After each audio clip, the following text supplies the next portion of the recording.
Una vez oí que Lennon era el más rudo de los cuatro, el más rebelde, el que se atrevió a ofender y a dejar chico al romántico Paul, que hacía canciones de amor tontas. Pero bueno, ya hablamos de Paul, ahora le toca al John. John, el que fue capaz de juntar a Keith Richards de los Stones, a Mitch Mitchell de The Jimi Hendrix Experience, a Eric Clapton de La Rica Crema.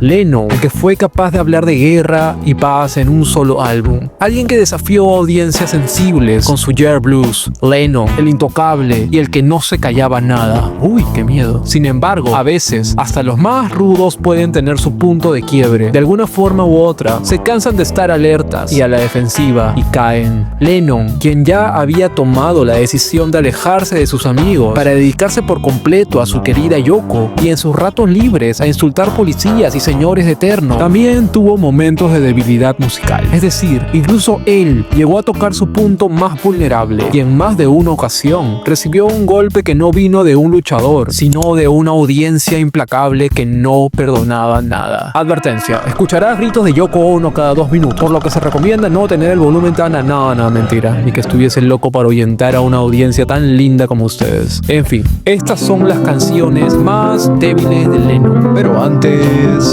Y bueno, otra vez una canción que muchos amamos estar aquí. Y no es nada más y nada menos que Imagine. No me linchen, por favor. Al menos déjame explicarles. Perdóname, Lennon, tú eres mi favorito. Por eso voy a tu casa a pedirte perdón, aunque ya no vivas ahí. En fin, que comience. Nivel 1. Tu Dios, 1971. O Hace el 2, perdón, Hace el 2. A ver, dijo un ciego. Esta canción puede ser un guiño al Helter Skelter, intentando emular la desgarradora voz de Paul. Un experimento caótico y extraño que mucha gente encuentra difícil de disfrutar. Aunque Lennon nos intenta deleitar con una voz al estilo Dylan, así de agresiva, no podemos ignorar lo repetitiva y floja que suena, tanto que ni siquiera tiene artículo en Wikipedia, como el resto de sus canciones. Por ahí quizá uno que otro artículo escrito por un melómano en algún blog de inicio de los 2000. Tiene unas 91.063 reproducciones en Spotify, lo que poniéndonos matemáticos es como un 99.73% menos reproducciones que Imagine. Además, nuestra querida y adorada Yoko, adorada, cuánto te amo China, eres tan pero tan linda, grita en la canción, tanto que pensé que se me había activado un videoanuncio de algún coro de monos para eventos, lo juro. Y lo más gracioso es que hicieron take 3, take 4, take 5 e incluso take 6, no estoy bromeando. Solo llegaron al take 3, gracias a Dios. Y bueno, contexto, para que no digan que solo quería destrozar la canción. La pieza fue un apoyo a una revista llamada Oz. Tú sabes, en esa época si no tenías que ver con Alicia en el País de las Maravillas o el Mago de Oz, simplemente no figurabas en la sociedad. El gobierno británico no aceptaba la revista porque trataba temas como derechos civiles y libertad sexual, es decir, lo que un desadaptado promedio tendría debajo de su cama. Y bueno, a los de la revista no se le ocurrió la mejor idea que pedirle ayuda al Beatle más Che Guevara de todos, para que la promocione con su canción.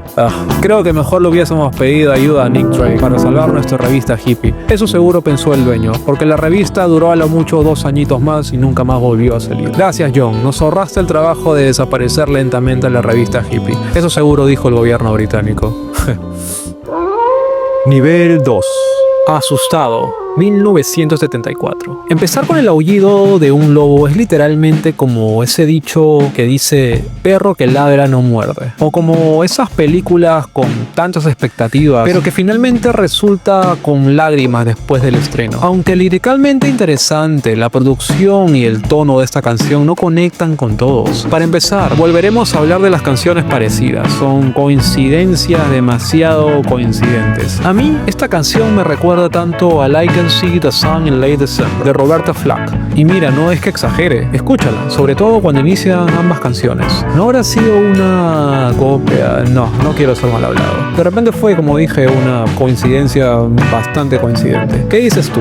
Scared suena como si Lennon hubiera dicho: hoy me siento deprimido, lo voy a grabar para que todo el mundo lo sepa. El título ya te da una pista de lo que viene: miedo, inseguridad y ese ambiente oscuro que hasta el piano parece estar llorando. Pero aunque la emoción es auténtica, la melodía avanza a paso de tortuga. Es como si tu tía te invitara a una cena familiar y empiezas a escuchar esas baladas lentas y predecibles que sin nunca haberlas escuchado ya sabes que va a venir después. Y es que te amo, porque te amo. Y es que te amo, porque te amo. Ok, eso sí, hay que reconocerle a Lennon su honestidad. Aquí no se guarda nada, pero quizá habría sido mejor canalizar tanta vulnerabilidad en algo más dinámico, no lo sé. Algo así como el estilo de los Beach Boys en sus álbumes a los finales de los 60s. O al menos en una canción que no te haga mirar tanto el reloj para ver a qué hora termina. Creo que más parece un tributo fallido a la escena soul de los 70s. Pobre Lennon, seguro fue discriminado por ser muy white. Nivel 3. Mid City, 1973. O Ciudad Karma, la pesadilla de un vegetariano. Ahora nos vamos al mundo Yoko. O sea, nos convertimos en yokoanos. Ja, qué raro suena eso. Porque este es el mundo Yoko, ¿no? Si tienes la cara hermosa de Yoko en medio de todo terreno, ¿qué dirías tú? Bah, no es el álbum, ni su portada. Yo lo tengo, debo admitirlo. Aunque la canción tiene sus seguidores, algunos dicen que su estilo desordenado no está a la altura de otros trabajos de Lennon. Mientras hacía el análisis, es decir, mientras escuchaba esta rola, me distraje más con el sonido de mi microondas que no paraba de hacer bip bip. Y es que por hacer esto me olvidé de sacar mi comida del microondas. Es decir, el sonido repetitivo de un aparato es más cautivante que esta canción misma. Es como si alguien estuviera intentando hacer funk, pero sin leer el libro de instrucciones de cómo hacer funcionar el funk. Sí, porque el funk funciona, ¿no? A mí me gusta. Parece como una versión proto de los Red Hot Chili Peppers, pero después que los Red Hot hayan tenido un pésimo día, como si Hottie and the Blowfish les hubiesen ganado en los MTV en el 94. Mezclar rock con funk, pues no sé, no me lo esperaba de Lennon, el más objetivo de los Beatles. Sabemos que Lennon odiaba el capitalismo, el caos de los 70s y el consumismo, y que por eso el título de la canción es una referencia a lo carnosa y explotadora que era la sociedad de esa época. Vamos, que sigue siendo igual, jeje, somos un pedazo de carne, qué tristeza. En fin, a pesar de lo contrasistema que es, creo que esta es una de esas canciones extremadamente subjetivas de gigantes del rock, que en este caso, comparada con la genialidad y la publicidad del Mind Games y otros temas del álbum, pasa desapercibida. Lo curioso es que, según dicen, si pones la canción al revés, dice: ay, John, si tu propósito era ser atrevido, lo hubieses dicho así directo, como siempre lo hacías, no en un mensaje oculto que tardó 20 años en dejar de ser oculto. Seguro que habrías tenido más de esas 9000 reproducciones que solo superan al Utopian International Anthem, es decir, a una canción de 4 segundos. Nivel 4. Nobody Love You When You're Down and Out, 1974. Para mí, y creo que para más de uno, esta canción es como el Isn't It a Pity de Harrison, que salió 4 años antes y fue todo un éxito, pero en versión Lennon, por supuesto. Y es por esta razón que la puse aquí. Por Dios, suenan tan pero tan iguales, sobre todo al minuto 1, cuando evoluciona la canción. Ok, no es que sean los mismos acordes, ya que Harrison en su Isn't It a Pity va más con un acorde de sol y Lennon con un acorde de... A ver, nos ponemos músicos.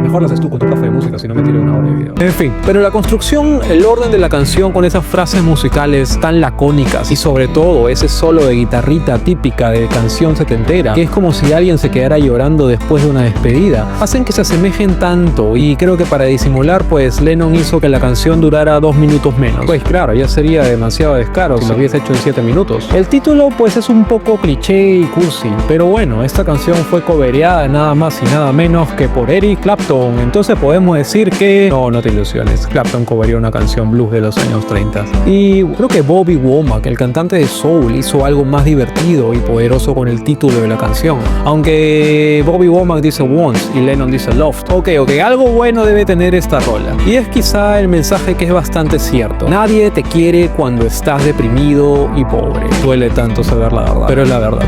En fin, Lennon estaba deprimido y creo que la depresión es algo serio. Deprimirse porque no te va bien en algo o porque te hacen sentir mal, pero deprimirse por separarse de Yoko, ok. O es que seguro se deprimió porque se quedó sin despertador.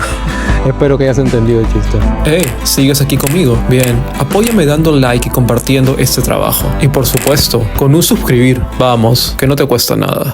Nivel 5.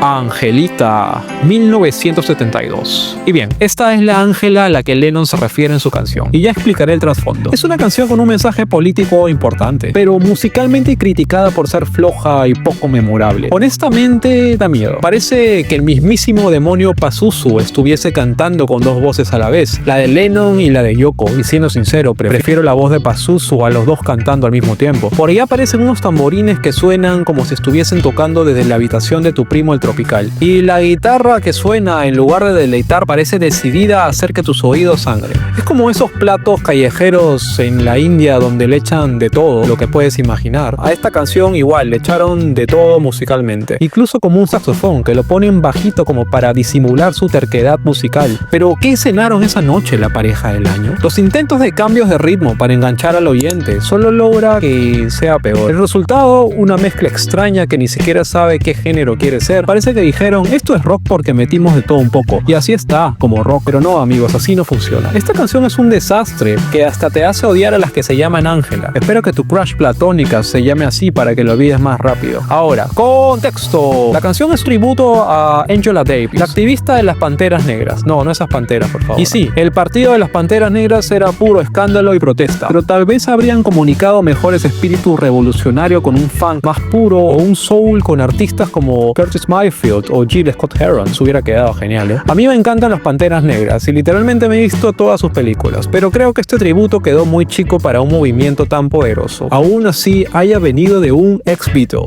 ¿Angela habrá agradecido este homenaje? Mejor dicho, ¿se lo habrá pedido o es que Lennon se metió sin ser llamado otra vez? Tengo mis dudas. ¿Qué opinas tú? Nivel 6. Watching the Wheels, mirando las ruedas, 1980.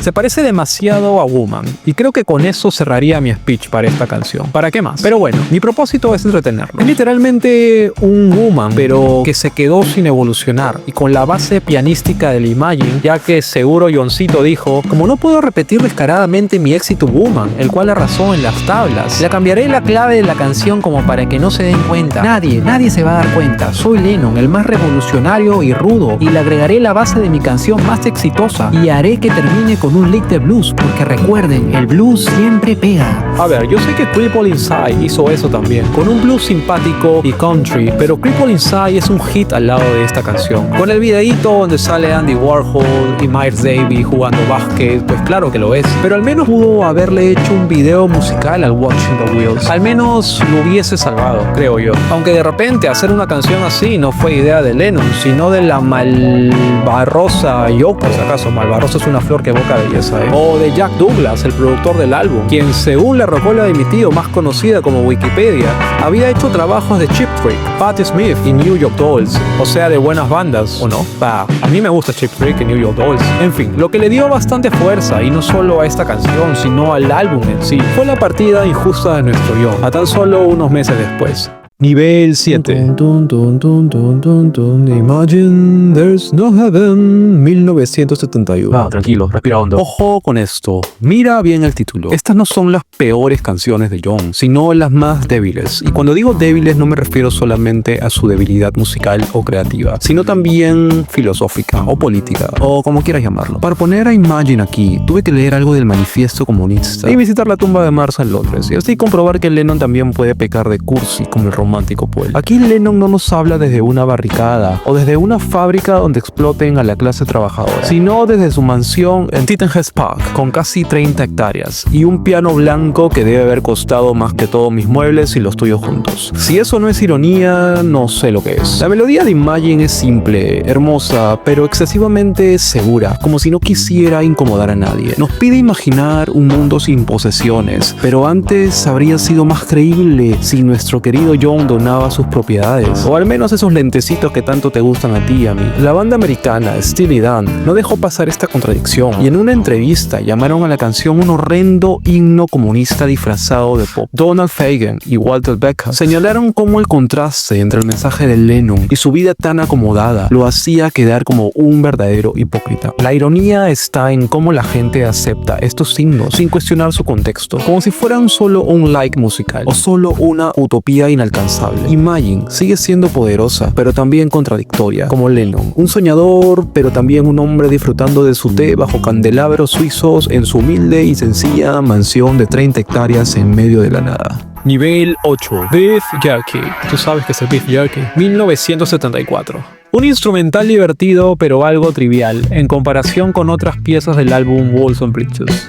¿Qué pasó, Ioni? ¿Volviste las andadas del Two Virgins? Vamos a empezar con lo obvio. ¿Por qué Beef Jerky? En serio, ¿qué tiene que ver un snack de carne seca con una canción? Que de por sí este snack sabe un poco raro. Quizá John se quedó sin ideas para el título y justo pasaba por una de esas tienditas de árabes que venden golosinas de todo el mundo y están rematando lo que está próximo a expirar. A ver, analizando la música, es un instrumental funky, pero en lugar de ser divertida y memorable como lo es una canción promedio funk, suena más como un intento de jamming o improvisación que nunca llegó a despegar, en donde para complementar al grupo jamming invitan al primo del guitarrista que toca el teclado y aprendió de tutoriales de YouTube. Pepito, por favor, estamos tocando en sol, no en re. Che, ¿para qué pitas a tu primo? Sí, tiene algo de ritmo esta canción, pero carece de una dirección clara, como si todos en el estudio estuvieran pensando, ¿qué hacemos después? Che, ya no tengo más Beef Jerky. ¿Cómo terminamos la canción? ¿De un solo golpe o hacemos que vaya bajando el volumen para disimular? Contexto. Dicen que es un guiño a Paul McCartney, aunque no queda claro si es una broma o una especie de provocación pasivo-agresiva. Pero déjame decirte, John, que en 1974, Paul a ti te dejó bien Beef Jerky, más seco que...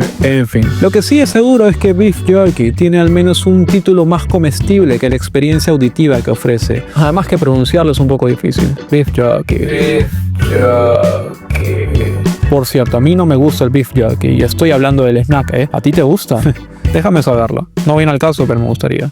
Nivel 9. John Sinclair, 1972. O Sinclair, ¿ok? Su mensaje es poderoso, pero su estructura repetitiva y su falta de dinamismo pueden resultar en una de las canciones menos atractivas y debiluchas de Johncito. Solo te reto a que vayas al segundo 40 y te quedes ahí. No vayas a pensar que tu reproductor se rayó o que entró un virus a tu computadora. Pero a ver, vamos de frente al grano. El contexto. ¿Quién pepinos era John Sinclair? Ok, era un señor que parecía la fusión de los dos García, Charlie y Jerry, pero con un toque extra de activismo setentero. Además, era un poeta que escribía versos con el mismísimo entusiasmo con el que defendía las plantitas de esas que te hacen ver dinosaurios y desafiaba el sistema con su poesía psicodélica. Así era John Sinclair.